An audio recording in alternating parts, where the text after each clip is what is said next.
Сәлеметсіздер ме, құрметті жанға жылу арнасының тыңдармандары.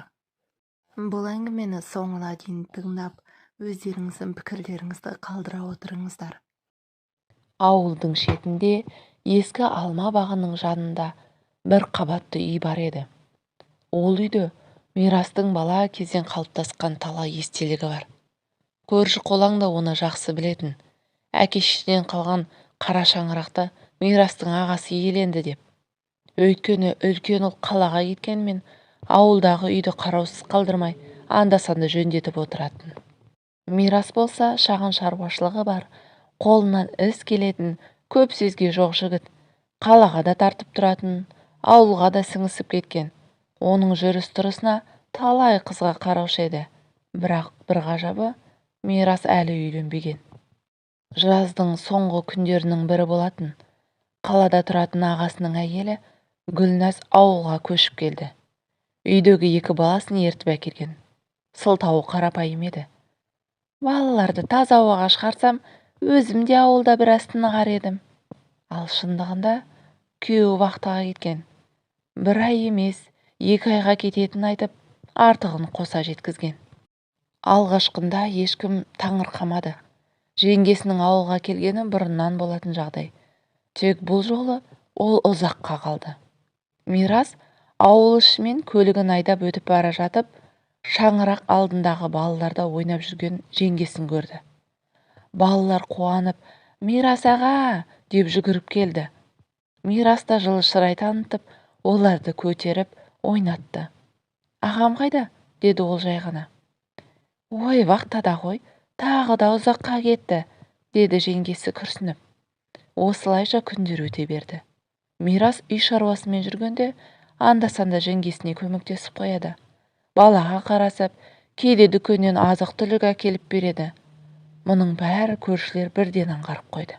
Ал ауылда бір нәрсе байқалса, ол көп ұзамай өсекке айналатыны белгілі. Күздің салқын самалы ескен кештерінің бірі еді. Гүлназдың үйінің алдында шам жанып тұр. Балалар сабақ оқып отырса, кейде үйдің су құбыры істемей қалады, кейде пештің есігі қақырып кетеді. Осындай ұсақ-түйек жұмыстарының бәрін ауылда жалғыз өзі жасай алмайтын. Сол сәтте «Мирас аға!» деген балалардың дауысы естілетін. Мирас қолы босаған сайын келіп жөндеп беретін. Ол келгенде Гүлназдың жүзі жайнап сала береді. Жас әйелдің бойында ауылға тән қарапайымдылықпен қатар қалада қалыптасқан жинақылық бар еді. Бір кеште Гүлназ самаурын қайнатып, Мирасты шайға шақырады. Үйдің іші жылы, дастарханның үстінде ыстық бауырсақ, жаңа піскен тосап тұр. Балалар ұйықтап қалған. Екеуі ұзақ сөйлесті. «Ағаңның жоқтығы қиын екен», деді Гүлназ, көзін төмен салып. «Иә, бірақ сіз мықтысыз ғой, балаларды жалғыз өсіріп жүрсіз», деді Мирас. Әңгіме тым тереңге кетіп бара жатса да, екеуі бірін-бірі тоқтататын. Бірақ сөздің арасындағы көз қарастар тоғысып, үнсіз орнай қалатын кездер болды. Ол үнсіздікте айтылмаған сыр жататын. Ауыл адамдары да қарап отырмады. Бір келіншек бір күні көршісіне: «Әй, күнде кешке Мирастың көлігі осы үйдің алдында тұрады ғой», деді. «Иә, байқап жүрмін. Жеңгесімен екеуі шай ішіп отыр дегенді де көп көрдім», деп қосты екіншісі. Өсек желдей тарады. Бірақ Мирас та, Гүлназ да оған мән бермегендей болды. Дегенмен де жүректерінде бір алаң бар еді. Осылайша күндер өтсе де олардың арасы біртіндей жақындай берді. Ауыл деген кішкентай ғана әлем ғой. Бір үйде не болып жатса, екінші үйде соның ізімен сөз өрбиді. Әсіресе әйелдер қауымы кешкісін аулаға шығып, қазаннан түскен бу секілді әңгіме таратқан. «Әй, кешке Мирас тағы Гүлназдың үйіне екен ғой», деді бір келіншек. «Онысы несі? Күнде барады ғой. Жай көмек болса бір басқа», деді екіншісі. «Көмек дейсің бе? Әй, осы көмектен артық сияқты», деді үшіншісі жымиып. Сөздің соңында әркім әртүрлі қылды. Біреу әзілге жорып күлді, біреу шын көңілмен басын шайқады. Ал қарт әжелердің бірі: «Ту, жас қой, жүрекке әмір жүрмейді. Бірақ ағасына обал-ай, обал емес пе?» деді күрсініп. Бұл сөздер Гүлназдың да құлағына жетті. Бір көршісі тіке бетіне айтпаса да, «Сақ бол» деген ишара білдірді. Бірақ Гүлназ үндемеді. Күйеуі алыста, хабарын сирек береді. Ал жалғыздық жүректі мүжіп бара жатты. Кешкісін балалар ұйықтаған соң Гүлназ терезе алдында ұзақ отырып қалады. Сыртта көлік шамы жылт етсе, бір сәтте жүрегі лүп етіп, мирасты күтетінін өзі де сезбей қалатын. Мирасқа да оңай емес, өзін-өзі тежегісі келеді. «Бұл ағамның жары ғой, менің жолым емес» деп қайталайды. Бірақ ауыл ішіндегі сөзге қарамай, бәрібір сол үйге бара береді. Бірде көмір кіргізіп кереді, бірде көмір кіргізіп береді, бірде балалардың сабағына көмектеседі. Ал ауыл ішіндегі сыбыр күшейе түсті. «Бір күні әшкере болады ғой», деді үлкендер. «Екеуі тым жақындасып кеткен сияқты», деп жас келіншектер шулады. Осылайша қарапайым көмектен бастаған қарым-қатынас айналасында дауылға айналып келе жатты. Қара күздің қара суығы басталды. Ауылдағы үйлердің түтіні көкке көтеріліп, әр үйдің пешінің оты маздап жанатын шақ. Бірақ Гүлназдың үйінде жылу бар болса да, жүрегінде суық пен бос кеңістік толмайтын. Күйеуінің соңғы қоңырауы 2 апта бұрын болған. Қысқа ғана сөйлесті. «Жұмыс көп, уайымдама» деген сөздерден басқа ештеңе айтпады. Балаларға да дауысы қатқыл шықты. Гүлназ телефонды қоя сала, ұзақ уақыт үнсіз отырды. Оның жан дүниесін түсінетін адам жоқтай көрінді. Ол үнсіздікті көбінесе Мирас бұзатын. Бірде ол отын жаруға келді. Қолына балта ұстап, терін сүртіп тұрып, Гүлназға көз қиығын салды. Әйелдің жүзі жүдеп қалған, көзінде шаршаңқылық бар еді. «Сізге қиын болып жүрген шығар», деді Мирас жай ғана. «Қиын емес. Қайдан болсын? Бірақ кейде бәрін тастап қалаға кеткім келеді», деді Гүлназ. Осы бір сөз Мирастың жүрегіне қадалғандай болды. Ол өзін қоярға жер таппады. «Не үшін ол осыншама қиналу керек? Мен көмектескім келеді. Бірақ қай жерден тоқтау керек екенін білмеймін» деген ой мазалады. Кей түні Мирас ұйықтай алмай жататын. Бұл сезім бе, әлде аяушылық па? Егер ағам келмей қойса ше? Ал егер ауыл айтқан өсек расқа айналса ше? деген сұрақтар жанын жегідей жеді. Гүлназда әр кеш сайын терезеден сыртқа қарап, алыстан көлік шамын іздейтін әдет тапты. Осылайша екеуінің де іші алай-дүлей сезімге толы. Ар алдындағы жауапкершілік пен жүректің қалауы арасында үнсіз шайқас басталды. Қарашаның бір кешінде ауылда қалың тұман басты. Көрші үйдің шамдары бұлдыранып қана көрінеді. Көшеде адам да жоқ, иттердің анда-санда үргені ғана естіледі. Сол түні Гүлназдың үйінің шамы кешке дейін сөнбеді. Балалар ертерек ұйықтап қалған. Гүлназ пештің қасында отырып, тоқыма тоқи бастағанымен ойын жинай алмады. Кенет сыртқы есік ақырын қағылды. «Мирас па екен?» деп ойлады іштей. Шынында да есіктің ар жағында ол тұрды. Қолында бір дорба бар. Ішінде жаңа піскен нан мен тәттілер. «Балаларға әкелдім. Ертең таңертең қуанып қалатын шығар», деді күліп. Гүлназ да күліп қарсы алды. «Кел, шай ішіп кетіңіз», деді жай ғана. Олар дастархан басында отырды. Әуелі әңгімелері қарапайым еді. Ауылдағы жаңалық, балалардың сабағы, жұмыстың қиындығы. Бірақ уақыт өте келе әңгіме тереңдей түсті. «Кейде жалғыздықтан қатты шаршаймын», деді Гүлназ даусын бәсеңдетіп. бәлкім сізге мұндайды айтуға болмайтын шығар, бірақ шындығы осы, деп қосты. Мирас үнсіз қалды. Жүрегі дүрсілдеп кетті. Айтуға болмайды деген сөз оның құлағында ұзақ жаңғырып тұрды.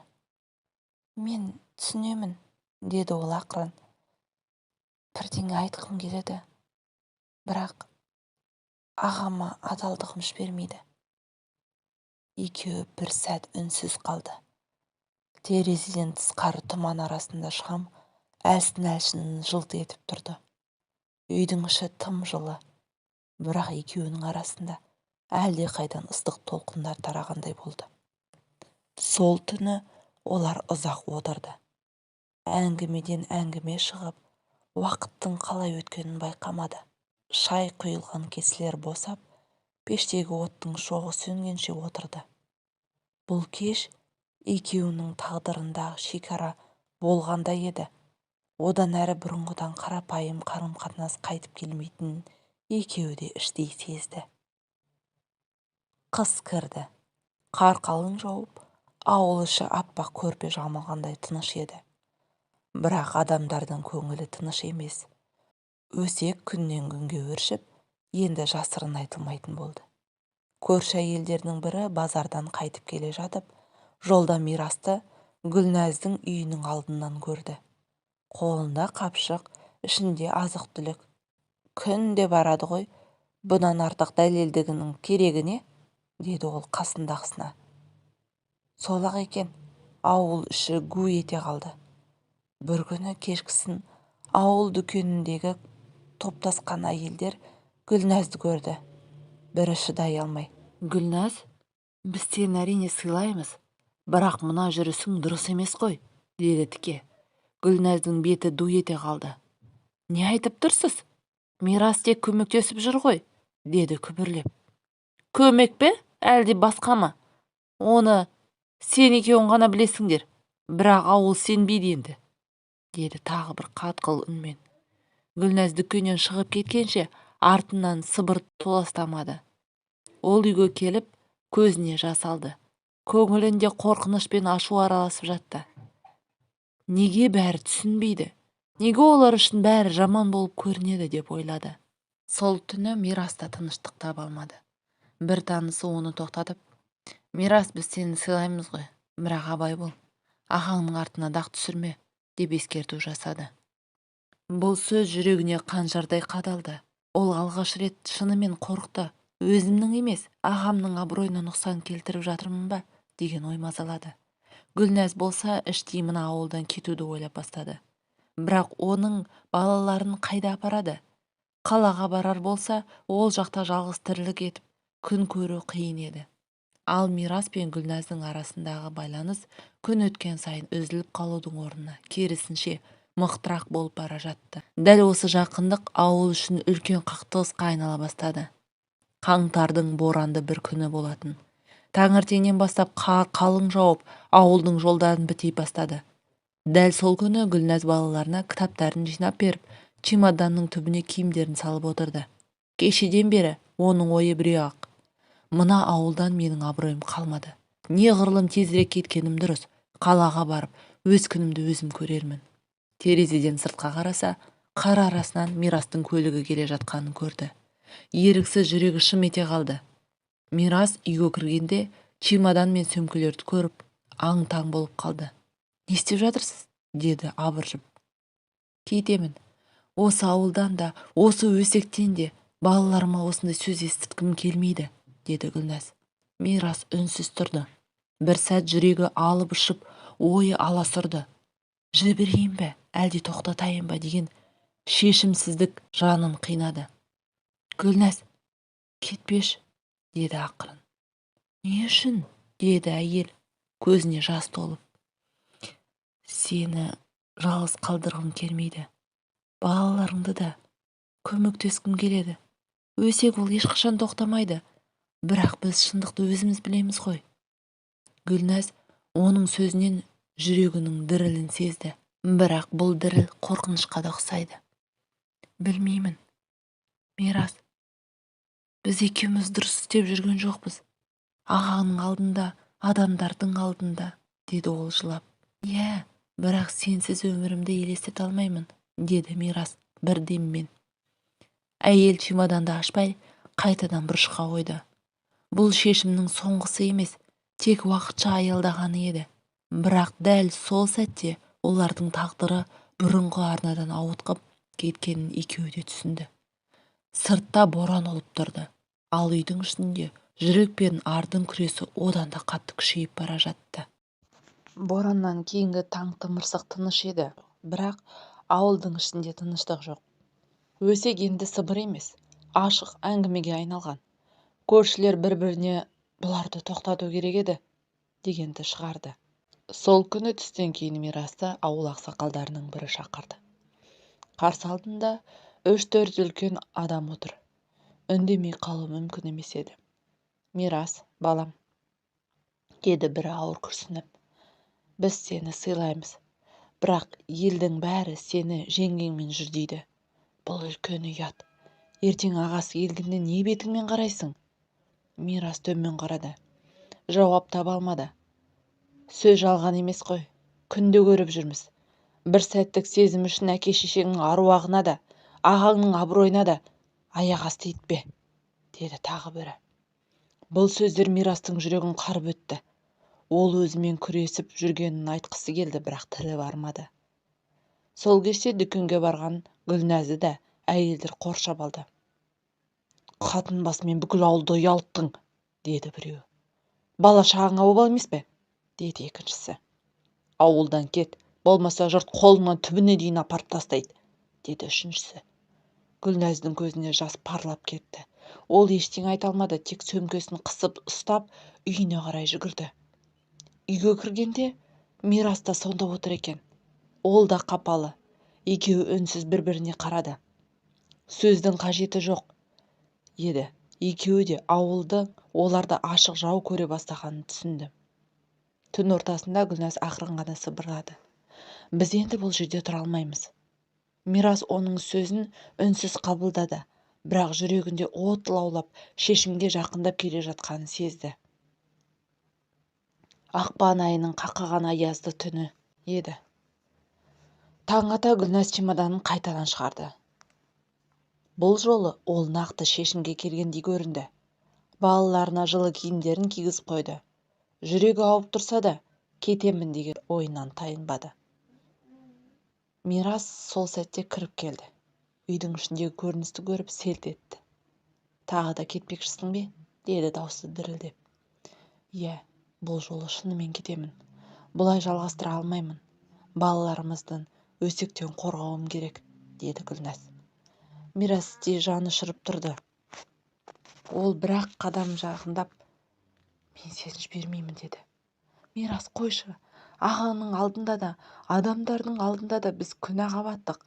Одан әрі асырсақ, мүлде қайтып оралмас жолға түсеміз, деді әйел көзіне жас алып. Мирас бір сәт үнсіз тұрды да, қолындағы күртесін алып, Гүлназдың қолына жапты. Сені бәрібір жалғыз қалдырмаймын. Қаласаң кетейік бірге, деді батыл дауыспен. Гүлназ оның жүзіне ұзақ қарады.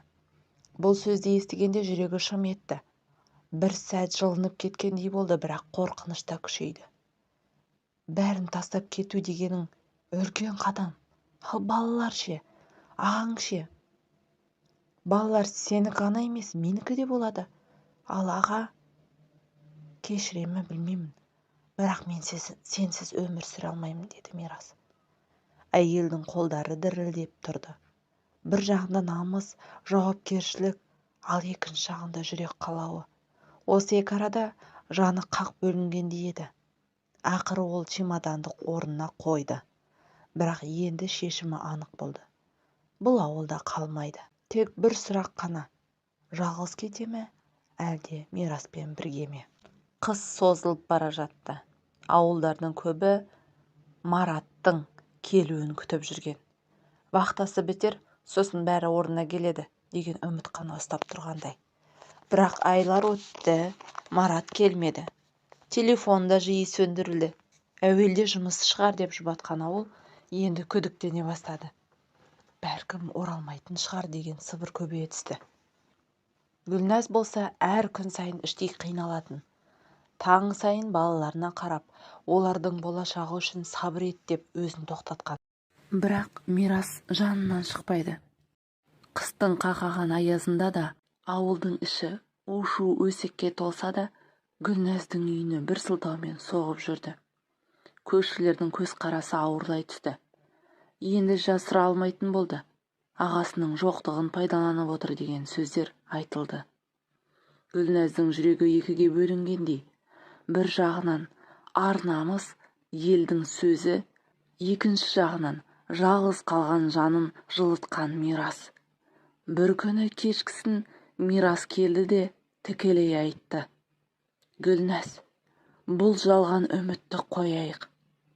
Ағам енді келмейді. Бізге жаңа өмір бастау керек, деді. Гүлназ үнсіз қалды. Бәлкім ол да іштей осыны сезген, бірақ айтуға батпай жүрген. Осы сәтте терезенің ар жағында екі әйел сыбырласып өтіп бара жатты. Бірінің даусы анық естілді. Көрдің бе? Мараттан еш хабар жоқ. Ал мына екеуі баяғыдай бірге жүр. Гүлназдың денесі дір ете қалды. Ол балаларын құшақтап алды да, көзінен жас парлап кетті. Енді қалай өмір сүрем, деді. Ал мирас болса, қолынан ұстап, біз бірге өмір сүреміз, деді. Көктемде жетті. Қара жер көріне бастады. Адамдар да жеңілденіп, алдағы егістікке қамданып жатқан кез. Бірақ мирас пен Гүлназ үшін уақыт тоқтап қалғандай. Бір күні Гүлназ телефон қоңырауынан оянды. Ұйқылы ояу. Телефонды көтергенде жүрегі шошып кетті. Дауысы қырылып шықса да, ол дауысты бірден таныды. Гүлназ, менмін, Маратпын. Әйелдің қолынан телефон түсіп қала жаздады. Сен қайдасың? Неге үнсіз кеттің? Деді Гүлназ көзіне жас алып. Кешір, жағдайым қиын болды. Енді бәрін түсіндіремін. Жақында қайтамын. Сол сәтте мирас та оянып, әңгімеге куә болды. Жүрегін шаншу қарып өткендей. Қайта келемін деген сөзі Гүлназдың жанын бір жағынан жылытса, бір жағынан үрейлендірді. Себебі ол енді Маратты бұрынғыдай қарсы ала ма? Көктемнің соңғы айы еді. Ауыл шетіндегі шаңды жолға ұзақ жылдардан бері алғаш рет таныс көлік кірді. Жұрт жапа-тармағай терезеден сығалап, Марат келді деп бір-біріне сыбырлай бастады. Гүлназдың жүрегі дүрсілдеп, қолы дірілдеп кетті. Балалары қуанып есікке қарай жүгірді. Ал мирас болса, үйдің іргесінде үнсіз тұрды. Көліктен түсіп келе жатқан Мараттың жүзі бұрынғыдан әжептәуір өзгерген. Шаршаңқы, көзінің астында көлеңке, бірақ бәрібір еңсесін түсірмей үйге қарай адымдады. Әке! Деп балалар жүгіріп барып мойнына асылды. Марат сол сәтте жымиып, көз жасын жасыра алмай құшақтай берді. Гүлназ есік алдында қалшиып тұрды. Қанша жылдан бері күткен сәті еді, бірақ жүрегі мұздап қалғандай. Мирасқа көз қиығымен қарағанда, оның жүзінен қаны қашып кеткенін байқады. Марат ішке кіріп, жайғасып отырды. Кешіріңдер, ұзақ үнсіз кеткенім үшін. Қиын болды, бірақ енді қайтып келдім. Сендер үшін бәрін жаңадан бастаймын, деді ол отбасына қарап. Сол сәтте бөлмеге ауыр үнсіздік орнады.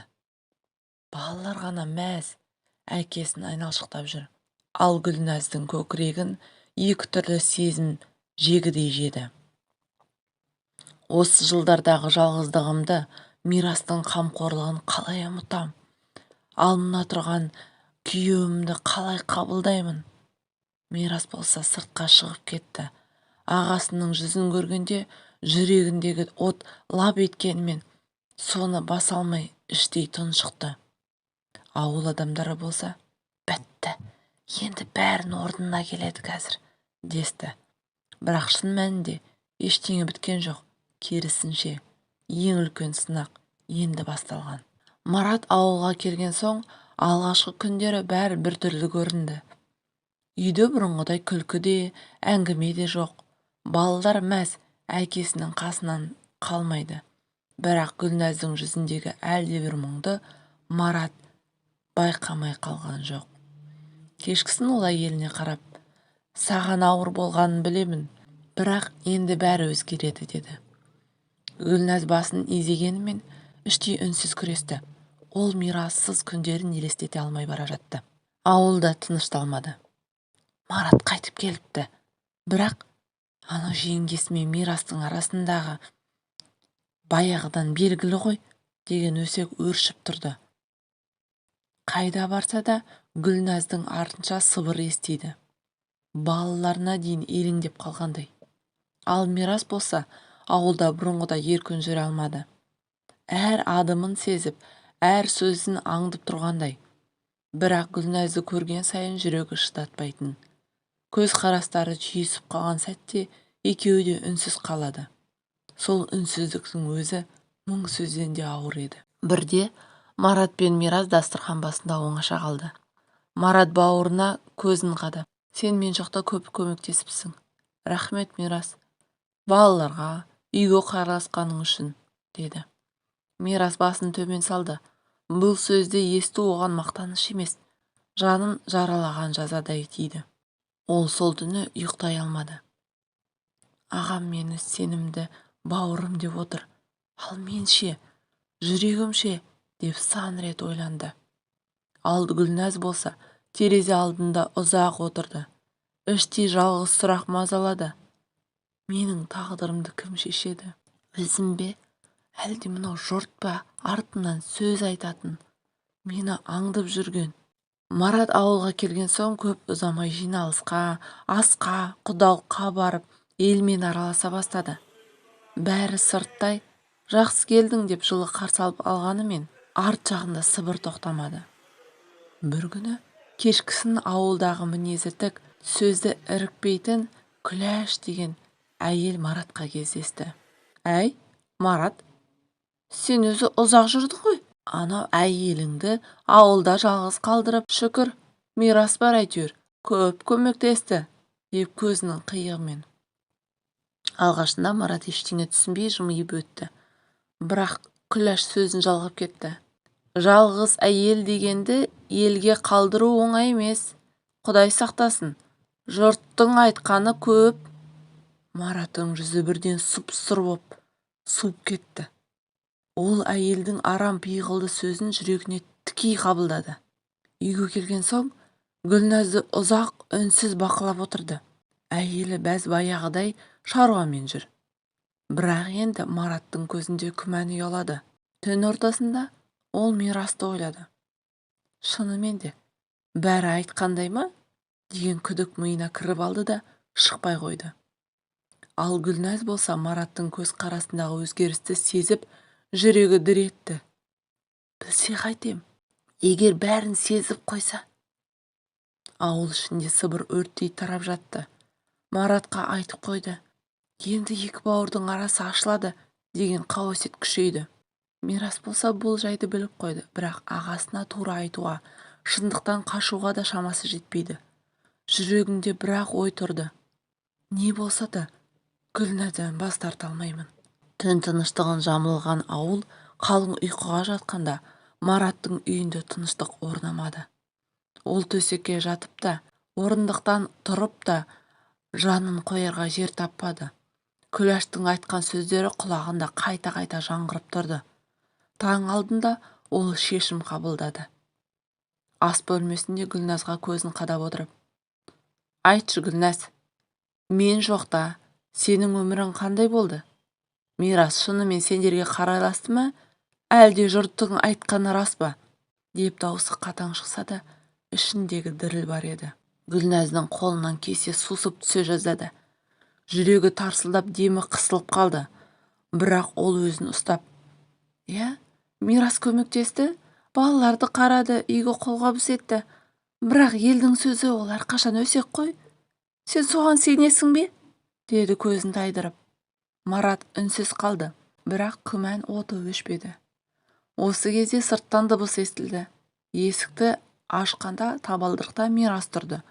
Қолында әдеттегідей бір сылтау, дүкеннен алған заттар. Марат оның жүзіне тесіле қарады. Мирас бауырым, маған шындықты айтшы.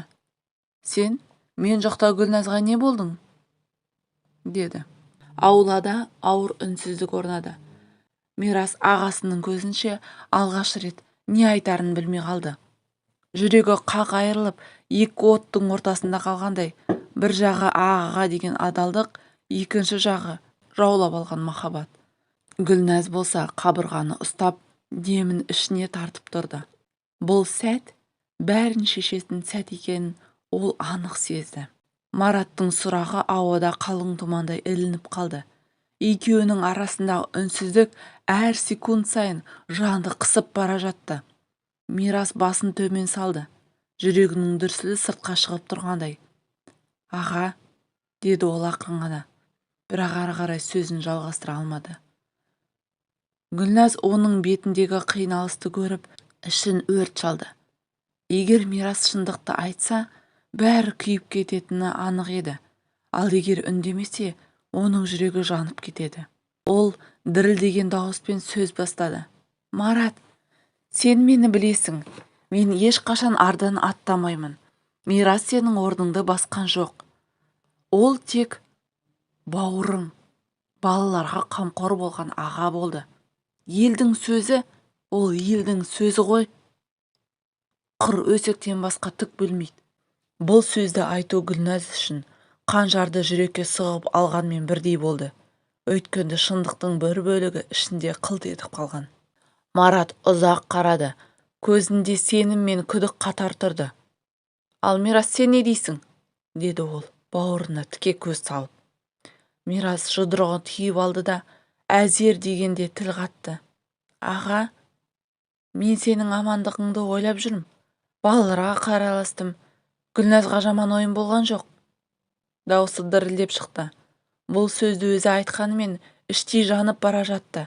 Өйткені өзінің ең үлкен шындығын жасырып қалған еді. Марат терең күрсініп. Жақсы, сендерге сенемін. Бірақ бір нәрсені біл. Менің отбасым, менің ар-намысым. Егер біреу оған қол созса, кешірмеймін, деді салқын дауыспен. Сол сәтте Гүлназдың жанарынан жас парлап кетті. Мирас болса іштей қақ айырылып бара жатты. Өйткені екеуі де шындықты айтқан жоқ. Бірақ ол шындық олардың арасында от болып жанып тұр еді. Марат ауылға қайта оралғаннан кейін үй іші бұрынғыдай көрінгенімен Гүлназдың жан дүниесіндегі тыныштық орнамады. Ол күйеуін дастархан басында көріп, балалармен ойнап жүргеніне қуануы тиіс еді. Бірақ жүрегі бір бұрышта тынымсыз дүрсілдеп, әркез Мирасты еске алып тұратын. Кейде кешкісін самаурын қасында отырған Мараттың әңгімесін тыңдап отырғандай болады, ал ойы басқа жаққа қашып кетеді. Қазір есіктен кіріп келсе, Мирас не айтар еді? Қарап қойса, жүрегім тағы да ұстап қалар ма еді? Осы арада сезімді ешкімге білдірмесе де, өзінен жасыра алмады. Ауылда да тыныштық орнаған жоқ. Марат келді екен, бірақ жеңгесі мен Мирас арасындағы әңгіме біткен жоқ қой, деп әйелдер су әкелуге барғанда күбірлеседі. Көрдің бе, олар бір-бірінен көз алмай қарайды. Гүлназдың жүрегі екіге бөлінгендей, бір жағында заңды ері болса, екінші жағында үнсіз сүйген адамы, жанын түсінетін Мирас. Ол кейде терезеден қарап іштей сыбырлайды. Құдайым, мені не үшін сынап жатырсың? Көктемнің бір шуақты күні еді. Марат таңнан ауыл жиналысына кеткен. Үйде Гүлназ балалармен қалған. Түске таман су құбырынан ақау шығып, үйге су жүрмей қалды. Сол сәтте есік қағылып кіріп келген Мирас болды. Ол құрал сайманын алып, ештеңе ойламай, үйдің арт жағында жөндеуге кірісіп кетті. Гүлназ да балаларды ойнатып жүр, анда-санда көмектесіп қояды. Жөндеу біткен соң, екеуі бір сәт дастархан басында отырды. Шай құйып бергенде көздері түйісіп қалды. Сол бір қарас олардың жүрегін тағы да дір еткізді. Үнсіздіктің өзі мың сөзден артық еді. Дәл сол сәтте есік сырт етіп ашылды. Марат кіріп келе жатыр екен. Ол екеуін көріп қалды. Дастархан басында қатар отырған. Гүлназ селк етіп қолындағы кесені түсіріп алды. Мирас болса орнынан атып тұрды. «Аға, құбырды жөндеп қойдым. Дәл қазір кетемін», деді даусы дірілдеп. Марат үн қатпады. Бірақ көзіне түскен көрініс жүрегін біржола тіліп өткендей болды. Ол ештеңе айтпастан төргі бөлмеге кіріп кетті. Гүлназдың жүрегі атқақтап, тынысы тарылып қалды. Ал Мирас үйден шығып бара жатып, іштей бұл жолы бәрі бітті деп ойлады. Сол түні Марат қабағын ашпады. Балалар ұйықтап қалған соң ол Гүлназға қарады да: «Мен сендерге сенемін деймін. Бірақ көзімде көрінгенді қалай жоққа шығарамын?» деді суық үнмен. Бұл сұрақ Гүлназдың жанын қанжардай тіліп өтті. Марат бірнеше күн бойы бауырына ештеңе демеді. Бірақ ішіндегі күмән күннен күнге асқынып бара жатты. Әр түн сайын көз алдында бір ғана көрініс келеді. Дастархан басында қатар отырған Гүлназ бен Мирас. Ақыры ол шыдай алмады. Бір кеште ауылдың шетінде ескі қораның жанында Мирасты тоқтатты. «Мирас бауырым, біз ашық сөйлесуіміз керек». Мирас тік қарады. Жүрегі дүрсілдеп тұрса да, жүзін жасырмады. «Айта бер, аға». Марат бір сәт үнсіз қалды да тікелей сұрады. «Маған шындық керек. Сен мен жоқта Гүлназға не болдың? Жұрттың сөзі рас па?» Бұл сұрақ Мирас үшін найзағайдай болды. Ол басын төмен салды. Ой сан жаққа қашып, жүрегі екіге бөлініп бара жатты. «Аға, мен сені алдағым келмейді. Бірақ бір нәрсені біл. Гүлназ адал. Ол сенің жарың. Ал мен әлсіз болдым. Жүрегімді тоқтата алмадым. Бірақ ешқашан ардан аттаған жоқпыз», деді ол жанын қинап. Мараттың көзі оттай жанды. «Жүрегіңді тоқтата алмадың дейсің бе? Демек шынымен?» Мирас бір қадам алға шықты. «Иә, мен оны ұнаттым. Бірақ бұл сезімді күнә деп білмеймін. Менің қателігім жүрегімді тыңдағаным. Басқа ештеңе болған жоқ», деді. Марат ұзақ үнсіз тұрды. Оның көзінен ашу да, қайғы да, сатқындық та байқалды. «Бауырым, сен менің ең сенімді жаным едің. Ал сен мен жоқта жүрегімді жараладың», деді даусы қатқылдап. Бұл сөз Мараттың жүрегін тіліп өтті. Ол да көз жасын жасыра алмай сыртқа қарады. Сол сәтте екеуінің арасындағы бауырлық сезімге үлкен сызат түскендей. Гүлназ соңғы күндері тыныш ұйықтай алмай жүрді. Күндіз күлген кейіп танытқанымен, түнде көз жасына ерік беретін. Мараттың жүзіне қарай алмайды. Ал Мирасты көрсе, жүрегі діріл қағады. Бір күні есік алдында отырған Гүлназды ауылдағы жеңгелердің бірі тоқтатты. «Қызым, саған айтарым бар. Жұрт сен туралы не бір әңгіме айтып жүр. Өз қадіріңді ойла, келін. Қара шаңырақтың абыройы сенің қолыңда», деді жұмсақ үнмен. Бұл сөздер Гүлназдың жанын одан бетер ауыртты. Шынында да бүкіл ауылдың сыбыры оның мойнына салған ауыр жүкке айналған. Кешкісін Марат үнсіз ғана төргі бөлмеде отырды. Оның жанарында ашу да, күдік те бар. Ал Мирас қорада ұзақ қалып қоятын әдет шығарды. Гүлназ ойланып бір шешімге келді. «Мен екеуінің арасында от болғым келмейді. Егер бұл үйде тыныштық болмайтын болса, мен кетемін», деді көз жасын тыя алмай. Бірақ бәрі біз ойлағандай болмады. Гүлназдың кетемін деген сөзі үйдің ішін суық қарып өткендей болды. Марат үндемеді. Тек қабағы қатуланып, жанарынан мұздай сәуле шашылды. Ал Мирас болса орнынан атып тұрып: «Жоқ, Гүлназ, сен кетпе. Сенің кетуің бәрімізді жеңілгеніміз. Өсекшілердің айтқаны шындыққа айналады. Біз ондайға жол бере алмаймыз», деді даусы дірілдеп. Марат бауырына тік қарап: «Сен үнсіз отыр. Мүмкін ол да мұндай шешімге келмес еді. Бірақ сенің жүріс-тұрысың бәрін ушықтырды. деді. Мирас ауыр дем алып басын төмен салды. Жеңгесіне қарап, ағасына қарап, мен мойындаймын, бұл өсектің басы менің әлсіздігімнен шықты. Бірақ Гүлназ жеңгемнің еш кінәсі жоқ, барлығын мен көтеремін, деді. Мараттың жүзі бұл сөздерден тіпті өзгеріп кетті. Оның жүрегінде ашу мен ызаның араласқан сезімі тұрды. Бірақ Гүлназдың көз жасын көргенде ол үнсіз ғана орнынан тұрып, сыртқа шығып кетті. Сол түні ауылда тағы да өсек өршіді. Көршілер, Гүлназ кетіп қалады екен, Марат ажырасады екен, ал Мирас қайнінісі қалаға көшіп кетпекші, деп әртүрлі болжам жасай бастады. Ал шын мәнінде үш жүрек үш түрлі күйді. Гүлназ екі оттың, бір жағында күйеуі, екінші жағында қайнінісі. Екеуінің арасында қалып жан дүниесімен арпалысуда. Мирас қайнінісі өзін кінәлі сезініп, жеңгесін жоғалтудан қорқып жүр. Марат бауырын да, әйелін де жоғалтқысы келмейді. Бірақ сенімін қайта таба алмай әлек. Үйдің іші үнсіздікке толы еді. Ал сол үнсіздіктің ішінде бәрінің тағдыры шешілетін сәт жақындап келе жатты. Марат бірнеше күн бойы ой үстінде жүрді. Үйдің іші тыныш болғанымен, сол тыныштықтың артында қасірет пен күдік тұнып тұрғандай еді.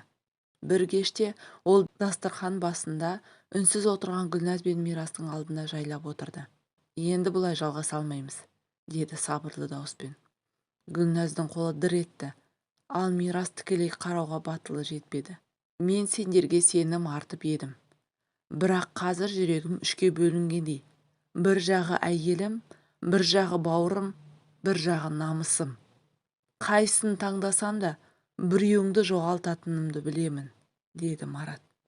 Ол ауыр күрсініп сөзін жалғады. Сондықтан бүгін шешім қабылдау керек. Гүлназ, сен менің жарымсың.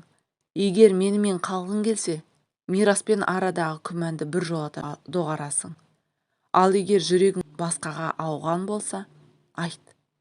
Мен күліп жүріп өліп кетсем де, сенің адалдығыңа күмәнмен өмір сүргім келмейді. Бұл сөз Гүлназдың жанын қақ айырып жіберді. Оның жүрегі дүрсілдеп, көз жасын тоқтата алмады. Мирас даусы қарлығып: аға, оған таңдау жасатпа. Кінәлі менмін. Егер қажет болса, мен бұл ауылдан кетемін. Бірақ сен екеуіңді айырғым келмейді, деді. Марат орнынан тұрып, бауырының иығына қарады. Оның көзінде ашудан гөрі шаршаған, үмітсіз мұң бар еді. Жоқ, Мирас, бұл жолы әркімнің өзінің жүрек үнін айтуы керек. Өйткені үнсіздік бәрімізді өлтіреді, деді. Бөлменің ішін ауыр тыныштық басты. Әр жүрек өз таңдауы алдында тұрды. Гүлназдың қолы қалтырап көз жасын тыя алмады. Жүрегі екіге жарылып, әр соққанда кеудесін қарып барады. Марат, сен менің алғашқы сүйенішімсің. Сен болмасаң, мен осы ауылға келін болып сіңбес едім. Сенің арқаңда мен өзімді қорғансыз сезіндім. Бірақ, деді ол даусы дірілдеп. Мараттың көзі жалт етті. Бірақ деген сөз жүрегіне найзадай қадалды. Гүлназ жалғастырды. Бірақ Мирастың жанынан жылу таптым. Ол жас, албырт, бірақ жүрегі өте таза адам. Оның әрбір сөзі, әрбір көмегі мені адам ретінде көргендей болды. Ал сен соңғы кездері тым алыстап кеттің. Мен әйел болып өзімді жалғыз сезіндім. Мирас басын көтере алмай жанарын жерден алмады. Ал Марат үнсіз тыңдап отырды. Гүлназ жалғастырды. Мен екеуіңнің арасындағы ағалы-інілі қарым-қатынасты бұзғым келмейді. Бірақ жалғандықпен өмір сүре алмаймын. Егер шындықты айтпасам, бұл үй бізді өлтіреді. Сондықтан менің жүрегімде Мирасқа деген әлсіздік бар, деді Гүлназ ақыры. Бұл сөзден кейін бөлме мүлде тыныш қалды. Мараттың жүрегінде қақ айырылғандай ауыр үн шықты. Ол орнынан тұрып, терезеге барып ұзақ қарады. Демек, сенің таңдауың адалдық емес, әлсіздік екен, деді ақырын. Гүлназ көз жасын тыя алмай Маратқа жақындады. Бірақ ол қолын сілкіп тастады. Жоқ, енді бәрі өзгерді деді.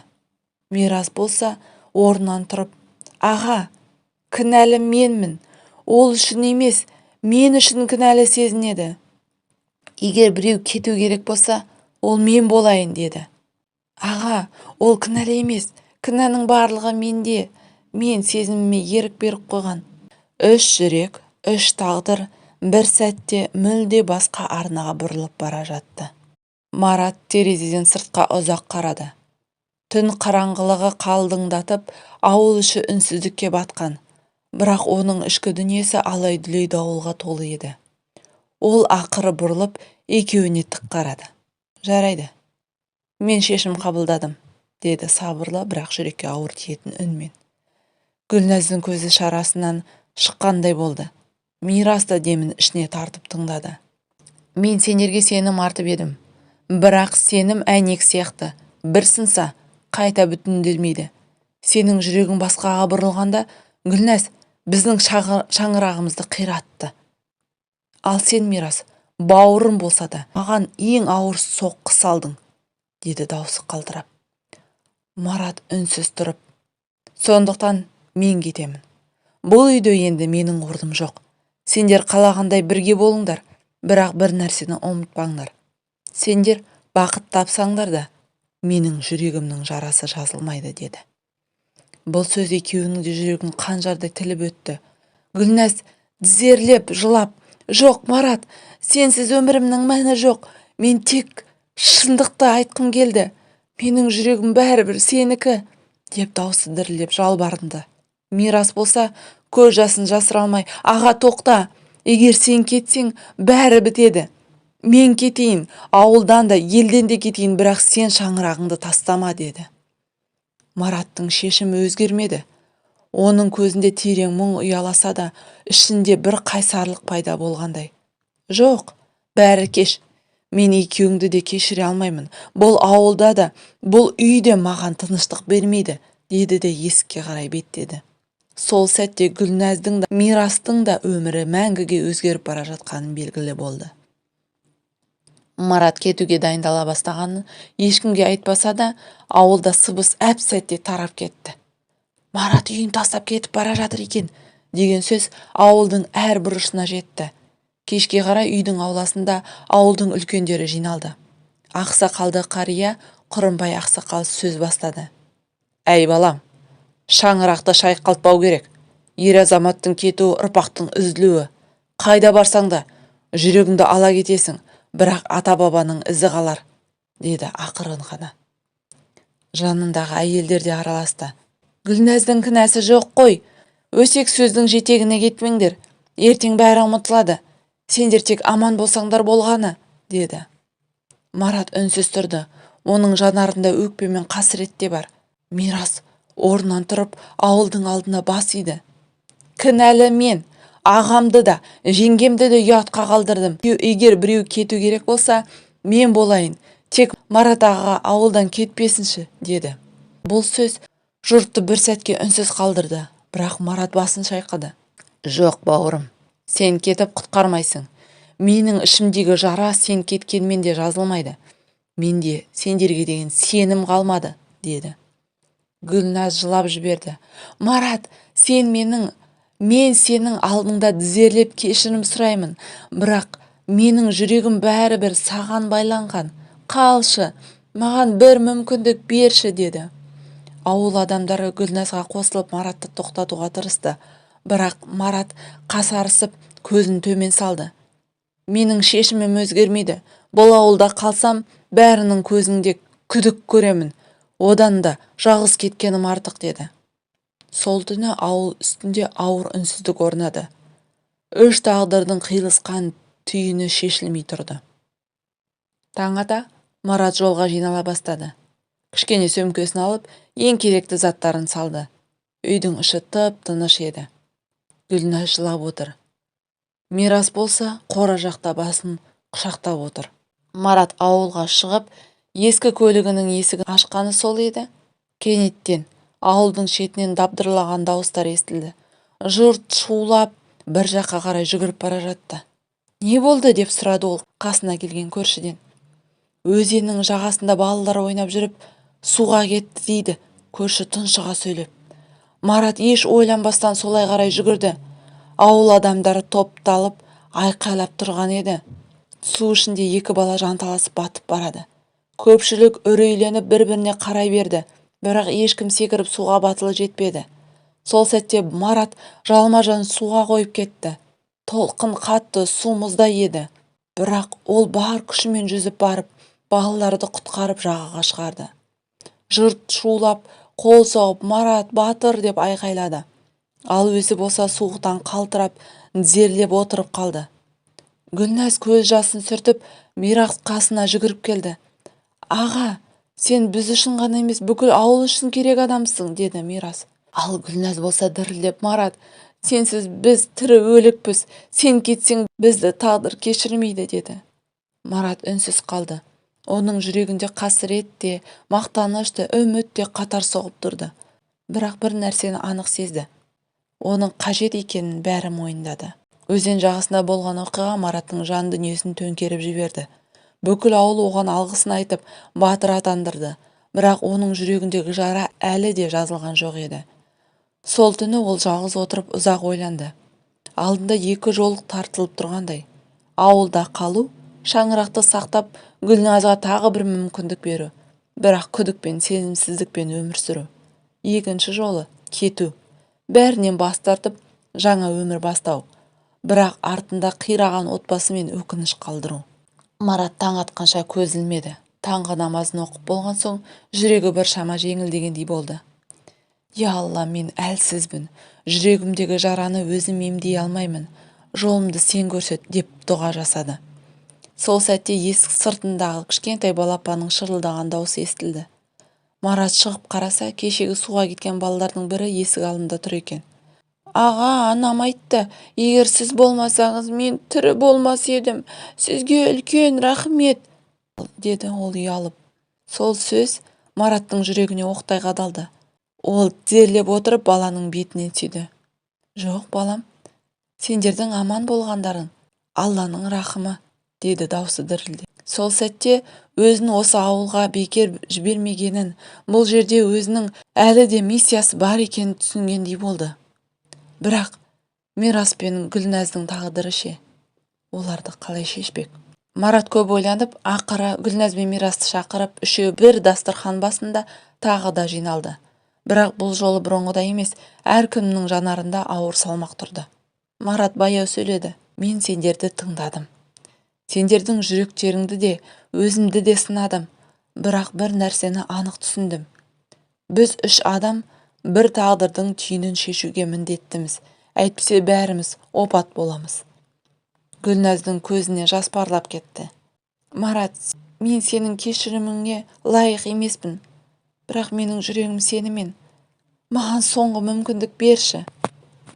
Мирастың даусы қарлығып, «Аға, мен өзімді ешқашан кешірмеймін.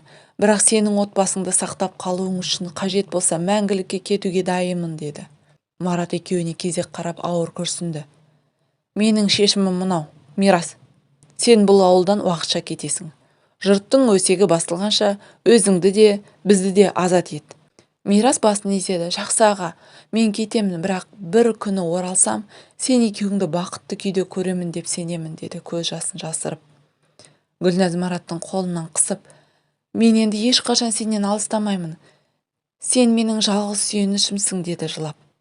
Марат үнсіз ғана басын изеді. Оның жүрегіндегі жара жазылмаса да, бұл шешім шаңырақты құлатпауға жасалған соңғы әрекет еді. Мирас таңертең ерте тұрып, кішкентай шамаданын жинап, үй іші үнсіз, тек ас бөлмесінен шыққан ыдыс сылдыры ғана естілді. Гүлназ көзі ісіп кеткен, түні бойы ұйықтамағаны анық. Ол Мирастың жүгіне қарап тұрып, жүрегі тағы да қарс айырылды, бірақ ештеңе айта алмады. Марат есік алдында үнсіз тұрды. Оның жүзінде әлі де мұң бар, бірақ ішінде бір бекемдік пайда болғандай. Мирас қолын созды. «Аға, сен мені кешірмесең, мен сені өмір бойы аға ретінде сүйемін. Сен менің тірегімсің, ал бұл қателікті мен өзімнің өмірлік сабағым деп қабылдаймын», деді. Марат бауырының қолын қысты. Бауырым, сен кеткенмен жүрегімнен кетпейсің. Бірақ бұл ауылда екеуміздің бірге тұра алмайтынымыз анық. Жолың ашық болсын, деді. Мирас көлігін от алдырып, ауылдан шығып бара жатқанда, бүкіл ауыл адамдары есік алдына шығып қарап тұрды. Кейбірі басын шайқап, кейбірі жасырын күрсінді. Гүлназ терезеден қарап тұрып, жүрегі езіліп бара жатты. Ол Мараттың қасына барып қолынан қысты. Бәрі артта қалды, Марат. Бастысы біз біргеміз, деді сыбырлап. Марат тек басын изеді. Оның көзінде үміт пен күдік араласқан сәулесі бар еді. Мирас болса ауылдан ұзай бергенде артына бір қарап еді. Бұл ауылда қалған оның жастығы, махаббаты, қателігі. Ал алда белгісіз тағдыр күтіп тұрды. Арада 1 жыл өтті. Ауылдың қысы ұзақ болды. Қалың қардың астында қалған үйлер көктемде әрең бой көтергендей. Бірақ ауыл адамдарының жүрегінде де 1 жылдық салмақ қалды. Мирастың кеткенінен кейінгі тыныштық әлі сезілетін. Марат баяғыша еңбекқор, таң атпай тұрып малын қарап шаруасын жасайды. Бірақ жүзіндегі қуаныш бұрынғыдай емес.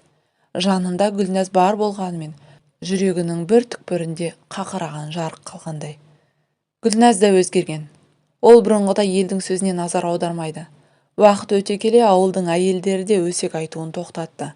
Бірақ оның жүрегінде жасырын жара бар. Түн ортасында кейде ойға беріліп, терезеге қарап отырады. Марат үнсіз ғана оның иығына шапанын жабады. Ал Мирас қалада. Ол жаңа жұмысқа орналасып, өзін басқа ортада табуға тырысты. Алғашқы айлары өте ауыр болды. Ауылдың тыныштығын, ескі әдеттерін сағынды. Бірақ ол артқа қарамауға бекінді. Бірде кешкісін Мирас жалғыз отырып ойға қалды. Менің қателігім үшін бәрі азап шекті. Бірақ уақыт емші. Ағам мен жеңгем бақытты болса екен деп. Менің ең үлкен тілегім сол, деді ішінен.